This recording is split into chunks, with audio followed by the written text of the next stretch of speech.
Hola, hola. Hoy vamos a hablar de los roles del hombre y la mujer en la familia. Machismo, feminismo. ¿Cómo surgieron estos términos? ¿Cuál es el fin de estas ideologías? Son algunas de las preguntas que intentaremos responder. Vamos a ver. La identificación de los roles del hombre y la mujer tiene un aspecto dinámico, donde tenemos roles que asumimos según la percepción que tenemos de lo que le corresponde al hombre y a la mujer. Pero ¿es esta la percepción que tenemos la correcta? ¿Estarán bien definidos en la mente de las personas cuáles son los roles que le corresponden tanto a la mujer como al hombre dentro del matrimonio? Veamos qué opinan nuestros entrevistados. ¿Piensas que hay roles diferentes para el hombre y la mujer dentro del matrimonio? Realmente sí, creo que es normal y natural que hayan diferencias en los roles. La mujer tiene responsabilidades distintas en el hogar que el hombre. Pero la mujer tiene más dedicación. Dedicarse más a la familia, en la casa. El hombre tiene que asumir su rol de proveedor. Trabajar y aportar más para el hogar que la mujer. Pienso que la mujer debe desempeñar una actividad en el matrimonio y el hombre también. ¿Y cumple a cabalidad en la actualidad el hombre y la mujer con esos roles que se les han asignado? No, para nada. En alguna parte sí, en otra no. Tenemos responsabilidades adicionales a las que están por definición y por ende hay algunas que uno tiene que descuidar y hacer en menor tiempo de calidad. Por eso vemos muchísimas mujeres trabajando y manteniendo a la familia mientras que el hombre está en la casa y a veces se confunden los roles. ¿Y en qué nos afecta eso? ¿Tiene alguna repercusión positiva o negativa para la sociedad en la actualidad? Familias disfuncionales, roles disfuncionales, y eso trae consecuencias para los hijos, diferencia de patrones. O sea, uno le educa a los hijos con roles disfuncionales y por ende ellos son individuos disfuncionales en la sociedad. No hay una educación correcta. Y la consecuencia es muy clara, o sea, para mí un matrimonio que no tiene los roles bien claros y definidos, sobre todo los básicos, la consecuencia principal sería un fracaso del hecho familiar, del núcleo familiar en sí. ¿Qué impide que tanto el hombre como la mujer asuman los roles que se les han asignado y se sientan satisfechos con lo que le corresponde? Hoy en día hemos confundido lo que es la igualdad de respeto, de dignidad, con la igualdad de roles. Es totalmente ilógico pensar que individuos que han sido diseñados totalmente diferentes pudieran desempeñar las mismas funciones. Eso ni siquiera es lógico. Pero las demandas, cuando te vas a la práctica, las mujeres no demandan necesariamente lo mismo que demandan los hombres en cuanto a sus roles. No, esos roles son diferentes y por otro lado, aún sus cerebros son diferentes. Y en la práctica, eso es lo que hace que la mujer sea más expresiva, más verbal. Mira cómo resulta esto. Cuando el hombre llega a su casa, él ha utilizado la mayoría de las palabras que él normalmente usa en todo un día. Se ha calculado que el hombre usa aproximadamente 12,000 palabras en un día y que la mujer usa 25,000 palabras. Cuando él llega a su casa después de todo un día de trabajo, que él ha usado casi esas 12,000 palabras, a su esposa le quedan 12,000 más todavía, y de ahí entonces comienzas tú a notar las diferencias entre uno y los el otro. conflictos entre uno y otro. Por siglos se ha tratado de demostrar que el hombre es más inteligente que la mujer y viceversa, como si se tratase de una competencia de capacidades. De acuerdo a estudios estadísticos, se demuestra que cada sexo tiene distintas habilidades intelectuales, pero la inteligencia global es la misma. Estudios realizados con técnicas de resonancia magnética y tomografías permitieron comprobar que durante un examen, hombres y mujeres activan distintas áreas de su cerebro. Sin embargo, obtuvieron resultados idénticos. Esto nos demuestra, nos indica de nuevo que sí, que hay diferencias entre los dos cerebros, pero es solamente a nivel anatómico. El cerebro está constituido principalmente de dos tipos de tejidos denominados materia gris y materia blanca. La materia gris representa centros de procesamiento de información, mientras que la materia blanca trabaja para enlazar estos centros de procesamiento. En una investigación realizada por el profesor de psicología Richard Hare de la Universidad de Irvine de California, reveló que los hombres piensan con la materia gris y las mujeres con la materia blanca, enfatizando, aunque los dos sexos piensan de forma diferente, no afecta para nada su desarrollo intelectual. A pesar de nuestra igualdad, existen ciertos aspectos psicológicos que nos diferencian, entre los cuales podemos citar los siguientes. La mujer puede realizar más tareas intelectuales simultáneamente. Por ejemplo, puede leer el periódico y hablar por teléfono. El cerebro masculino está más capacitado para la concentración, menos tareas simultáneas.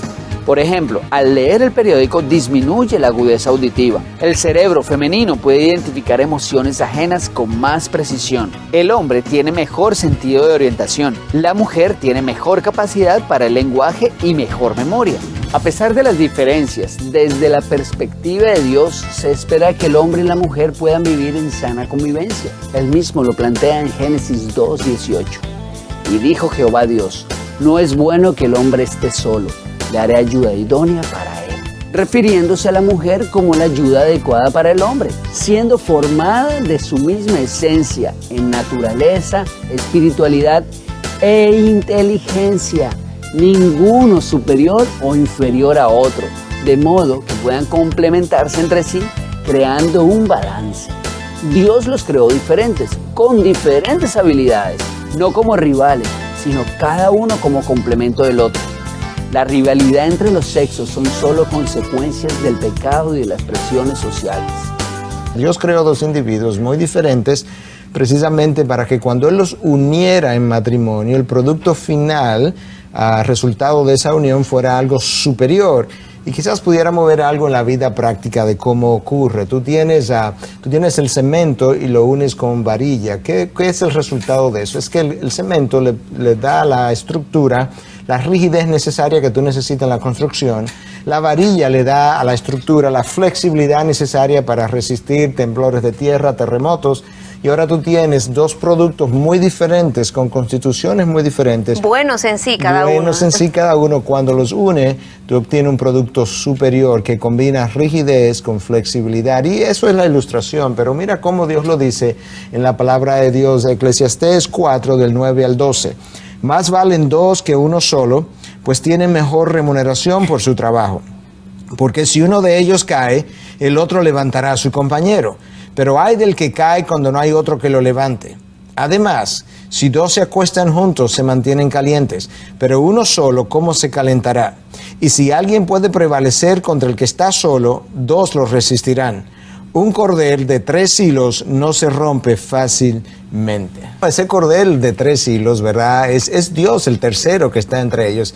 Si Dios no está en medio de ellos, en vano se afanan los que construyen la casa. Construyen la casa, los constructores. Dios tiene que estar en medio del matrimonio si eso va a funcionar como Dios lo diseñó en sus inicios. No habría nada de malo de que el hombre pudiera ayudar en la casa. Yo creo que de hecho le hace mucho bien a él para ir desmontando su machismo y para el modelo que los hijos están viendo. Yo creo que eso sería una gran cosa. Sin embargo, no podemos ir al otro lado, Patricia, donde muchas veces el hombre, en vez de servir en el hogar por medio de una actitud o debido a una actitud de servicio, está ayudando a la esposa porque ella también está afuera trabajando, nadie está criando los hijos. Cuando ella llega a la casa, está tan cansada, tan exhausta, que él tiene que contribuir, obviamente, a ayudarla, pero no tanto motivado por la actitud de servicio, sino porque mi esposa está tan extenuada que no hay otra cosa que yo pueda hacer. Y entonces eso crea un gran problema dentro del hogar. A primera vista, creo que podría incluso malinterpretarse muchos de las citas bíblicas que hablan acerca del rol que se le asigna al hombre dentro del matrimonio. Un líder espiritual necesita ir delante, necesita ir modelando, necesita ir dejando huellas, y en la medida en que deja esas huellas necesita estimular a los que vienen atrás a seguirlo, y eso es algo que no ha ocurrido. Y la mayoría de los esposos se han comportado más como dictadores que como verdaderos líderes, y eso ha tenido una consecuencia. El hombre necesita consultar con su ayuda idónea, que es su esposa, quien Dios le ha dado precisamente para que le ayude. Ella no está ahí para ponerle un sello de aprobación a todo lo que él piensa que es la mejor idea.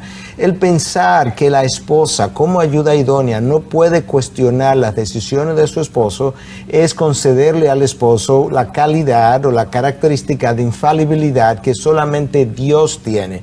Eso no es algo ni siquiera lógico, no es algo ni siquiera... Yo creo que parte de la sabiduría del hombre le llevaría a contar con la opinión de su esposa. Yo tengo muchos años, Patricia, en mi matrimonio, que no hacemos decisiones unilaterales y sin embargo lidero los procesos de decisiones, propongo las soluciones, propongo cómo vamos a buscar la decisión final en este conflicto.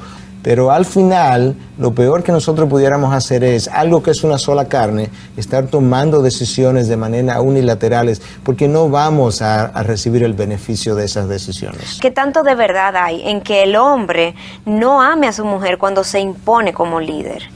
Lamentablemente, Patricia, el hombre que es impositivo está revelando su inseguridad. El esposo que se siente seguro en Dios, él no se siente amedrentado cuando su esposa tiene otra opinión diferente, él no se siente cuestionado, él no se siente irrespetado, porque su seguridad no depende de que el otro concuerde o no con sus opiniones.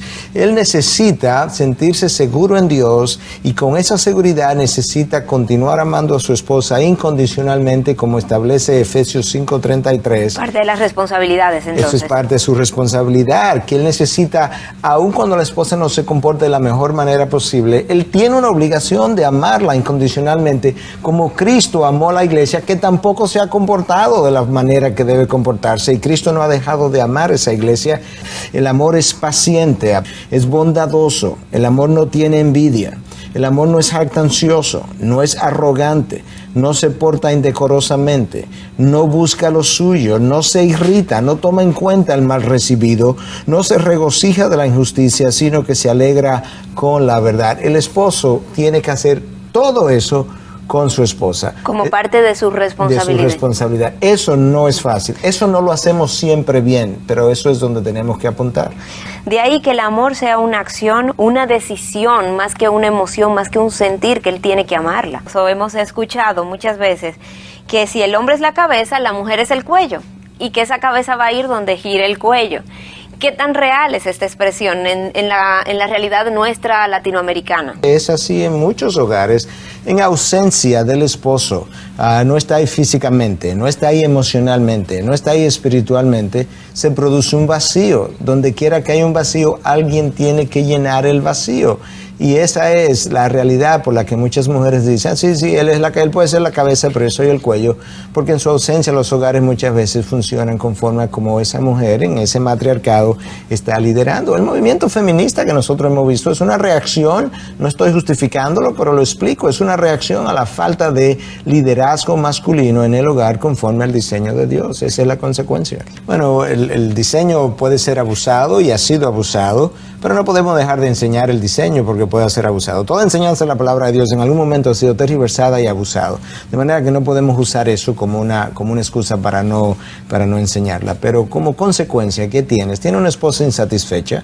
Nadie que está insatisfecho puede dar lo mejor de sí mismo. Como tú no das lo mejor de ti mismo, el esposo no se beneficia de esa ayuda idónea porque no está dando lo mejor. En segundo lugar, eso causa mucha rebeldía de parte de la esposa. Esa rebeldía crea paredes, murallas, distanciamiento, alejamiento, lo cual hace que el esposo entonces se sienta también insatisfecho. No hay un buen modelo de lo que es un buen matrimonio. Los hijos están viendo eso, están copiando esas cosas, crecen con una mala idea del matrimonio, con poco valor hacia el matrimonio, piensan que todos los matrimonios son de esa manera y tú tienes ahora que esto se perpetúa de una generación a otra. Aún el que no es cristiano tiene una conciencia en su interior que le dice lo que está bien y lo que está mal. Hasta cierto punto, claro está, pero tiene una conciencia que le informa, que Dios puso ahí y que Romanos 2 claramente dice que conoce los dictámenes de la ley aún en ausencia de esa ley. De manera que él puede, ese que no es cristiano como quiera, él puede experimentar arrepentimiento cuando Dios a través de su espíritu obviamente mueve su conciencia y lo lleva hasta ese lugar. Número 2, cuando experimento esa admisión de culpa y arrepentimiento, tengo que pedir perdón. Yo tengo que pedir perdón por el daño hecho a mi esposa o la esposa al esposo, a los hijos. Yo necesito entonces, habiendo perdonado, ambos, tenemos que perdonarnos ambos mutuamente, yo necesito entonces redefinir los roles, redefinir exactamente qué está supuesto a ser uno, qué está supuesto a ser el otro, y ser ayuda o soporte para que el otro pueda llevar a cabo bien su rol. Y en último lugar, tiene que haber un nuevo compromiso a reconstruir lo que hasta ese momento no se había construido. Algunos pueden pensar, pero ya es tan tarde. Bueno, puede ser tarde, pero es más tarde si usted nunca hace nada. De manera que nunca es tarde en ese sentido para comenzar. Yo creo que muchos son los matrimonios que han tratado de reiniciar y lo han podido hacer. Interesantemente, yo creo que no es un accidente que hoy en día haya tanta insatisfacción en el hombre y en la mujer en momentos precisamente en que el hombre no tiene claro bien una buena definición de su rol, ni la mujer tampoco, y muchas veces uno está llenando la función del otro, y cuando eso ocurre, la sociedad permanecerá entonces altamente insatisfecha. Altamente insatisfecha, que lo vemos entonces reflejado en lo que son los índices de depresión, de ansiedad y demás, reportados y comprobados que están por las nubes, que se han disparado, ¿no? Y luego familias fracturadas y consecuencias sobre los hijos por tener padres precisamente no en las mejores condiciones de crianza. El matrimonio es una institución. En toda institución hay una cabeza.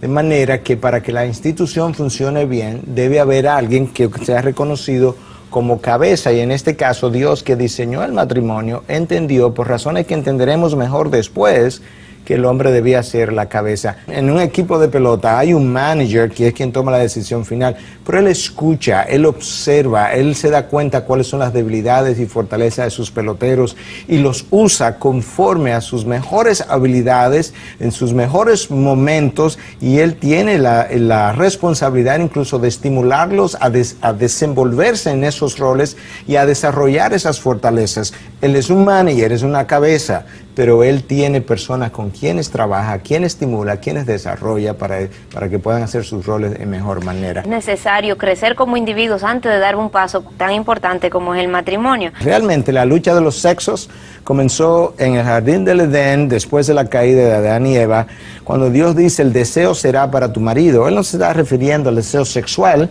porque el hombre es más sexual que la mujer incluso. El deseo de dominar, la mujer de dominar al hombre, era parte de la caída de la caída del hombre, del pecado. Y ahora, en esa lucha, por el hombre tener una personalidad más fuerte, probablemente terminaría dominando a la mujer. Eso es fruto del pecado, esa lucha de los sexos. Es obvio que estos diferentes sistemas del mundo han fracasado al intentar ordenar la vida humana y familiar sin la verdadera guía de Dios. Entonces la pregunta obvia que nos podemos hacer es, siendo Dios un ser perfecto y justo, ¿pueden provenir de él sistemas fallidos, pecaminosos e injustos de conducta social? Amigos, la respuesta es no. Solo la vida en Cristo es el sistema social y familiar establecido por Dios. Necesitamos recordar que lamentablemente entonces nuestros hijos están siendo criados por la televisión, están siendo criados por alguien que no es su madre, están siendo criados por la sociedad, y todo eso aumenta a nivel de tensión, de familias fracturadas, y aumenta también la cantidad de tentaciones a las cuales se exponen estos hijos vía televisión y vía contacto con amigos y amigas que nadie ni siquiera conoce, porque nadie está en la casa para conocerlos. Si la mujer sigue dando lo mejor de sí en el trabajo y en la casa, llega con lo que le sobra de las energías después de un día de trabajo, después de una jornada bastante pesada, porque tenemos un préstamo de la casa, un préstamo del vehículo. El problema es que muchas quieren, siempre y cuando eso no implique ningún sacrificio, ninguna disminución de nivel de vida que están viviendo, y yo no puedo, como dicen en inglés, tener el pastel, el cake, y comérmelo al mismo tiempo. Cuando me lo como ya no lo tengo. Bueno, de esa misma manera yo creo que hay varias cosas que necesitamos considerar.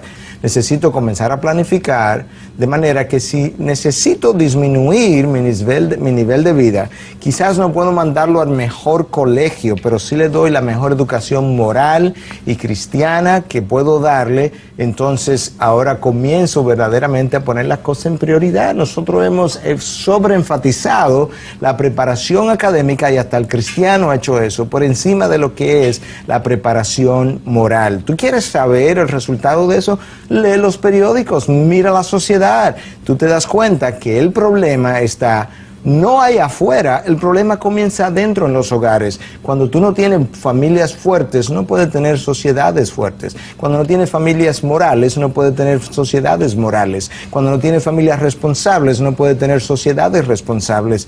Es la familia, el núcleo donde todo comienza. Todo se levanta o se cae en la sociedad desde el núcleo interior de la familia. El concepto de matrimonio no es el problema. El verdadero problema es que tanto el hombre y la mujer han dejado de ser aptos para mantener un vínculo estable y verdadero con la pareja. Con el surgimiento de la civilización, En este periodo, la familia gradualmente fue colocada en un plano seguido, guiado y controlado por un sistema que la va desintegrando.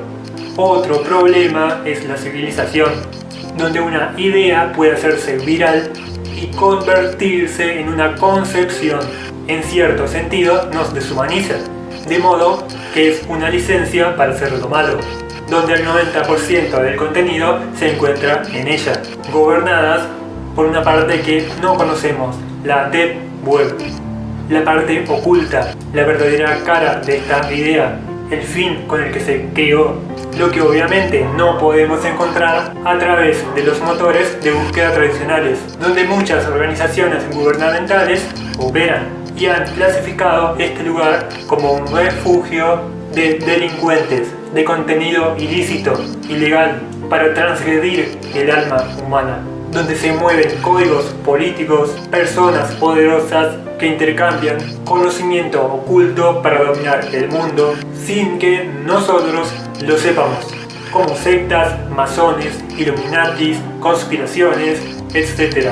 Bajo un lema social: no podemos vivir por nuestra cuenta.